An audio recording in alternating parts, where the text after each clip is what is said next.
Halo, apa kabar teman-teman? Senang rasanya kita bisa berjumpa kembali. Saat ini, saya sedang berada di dalam laboratorium kimia. Pada pertemuan sebelumnya, kita sudah membahas bagaimana cara menjaga kesehatan dan keselamatan diri selama berada di dalam laboratorium kimia. Kali ini, kita akan membahas komponen-komponen atau bagian dari handout praktikum. Pernahkah teman-teman mendengar tentang handout praktikum? Seperti apa bagian-bagian dan contoh handout praktikum itu? Bagaimana jika kita ingin menyusun suatu handout praktikum dengan materi sifat koligatif larutan? Yuk kita cari tahu. Eka, kenapa malam-malam begini kamu masih belum istirahat? Begini Kak, Bu Guru kemarin memberikan tugas kelompok, terus materinya sifat koligatif larutan. Tapi sepertinya saya agak sulit untuk mengerjakan tugas ini, soalnya saya belum paham bagaimana membuat handout praktikum itu. Terus kira-kira materi seperti apa yang saya harus rancang dalam handout itu? Bantuin dong Kak. Oh, yang itu.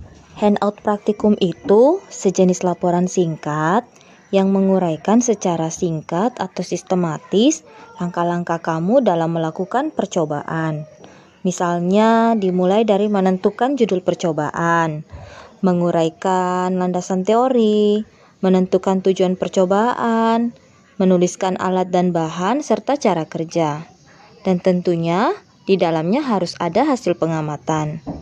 Di akhir handout praktikum atau akhir laporan, kamu bisa menuliskan kesimpulan dan daftar pustaka yang digunakan untuk menunjang penulisan laporanmu. Nah, kalau masih ada waktu, alangkah lebih bagus jika laporanmu nanti kamu lengkapi dengan biografi anggota masing-masing kelompok. Seperti itu, Dek.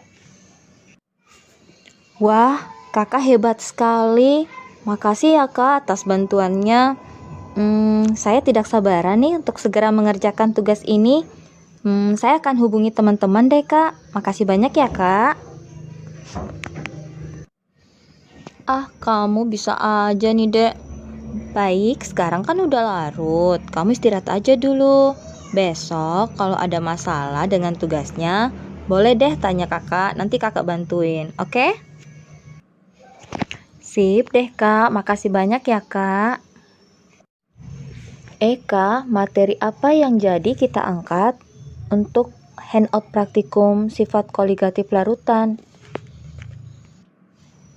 Sifat koligatif larutan kan ada 4. Yang pertama, penurunan tekanan uap.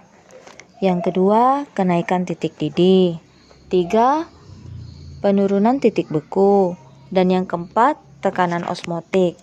Nah, kalau kita misalnya angkat tekanan uap, sepertinya kita bisa membahas tentang peristiwa air mendidih.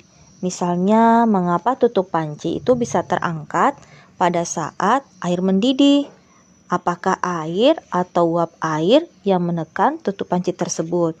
Nah, ini kita bisa buat ke dalam handout praktikumnya kita. Ide yang bagus.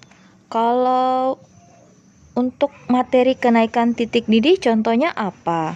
Penurunan titik beku juga bagusnya apa?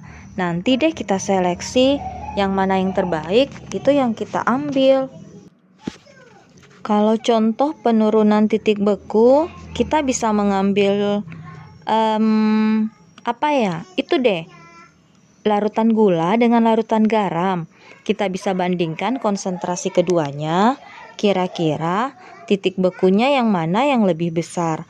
Apakah larutan gula ataukah larutan garam? Sementara untuk kenaikan titik didih, kita ambil contoh saja, misalnya kalau kita lagi masak sayur.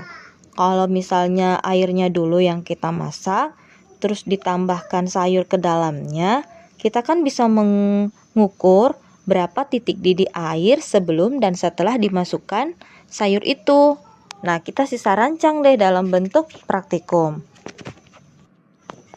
Wah, hebat banget kamu, Eka. Belajar dari mana sih? Enggak kok, semalam aku coba mencari literatur setelah konsultasi dengan kakakku. Kakak memberikan ide bagaimana menyusun handout praktikum. Nah, sebelum tidur, aku sempatin baca literatur tentang contoh-contoh yang berkaitan dengan penurunan tekanan uap, kenaikan titik didih, dan penurunan titik beku. Oh iya Eka, kan masih ada satu lagi sifat koligatif larutan, yaitu tekanan osmotik. Nah, ini contoh praktikumnya seperti apa ya? Apa ya? Aku juga masih mikir. Seru amat pembicaraannya. Wah, lagi bahas apa nih?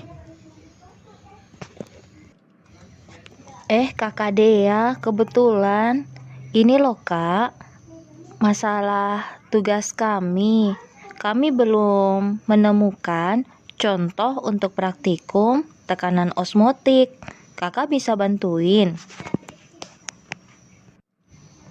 Iya Kak, ini tugas yang semalam masalah handout praktikum itu. Nah, saya dan Nurul tadi sudah membahas untuk 3 contoh, yaitu penurunan tekanan uap, kenaikan titik didih, dan penurunan titik beku. Namun, untuk contoh tekanan osmotik, kami belum mengetahui kira-kira contoh praktikumnya seperti apa, Kak. Oh, kalau yang itu, Kakak bisa ngasih contoh seperti ini. Kalau yang berkaitan dengan tekanan osmotik, misalnya, mengapa ikan asin agar cepat menjadi tawar perlu direndam garam? Atau misalnya mengapa bekicot, lintah, belut, dan lain-lainnya mati jika diberi garam?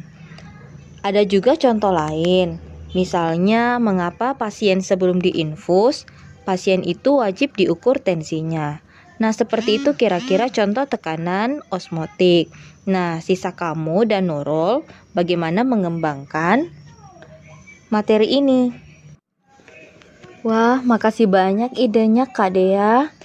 Dengan idenya Kak Dea, tugas kami insya Allah bisa selesai dengan tepat waktu. Makasih ya Kak. Kalau begitu, Kakak Dea tinggal dulu ya. Selamat belajar dan semoga sukses. Nah, seperti itu pembahasannya teman-teman. Mudah kan? Selamat mencoba dan selamat berkreasi. Sampai jumpa.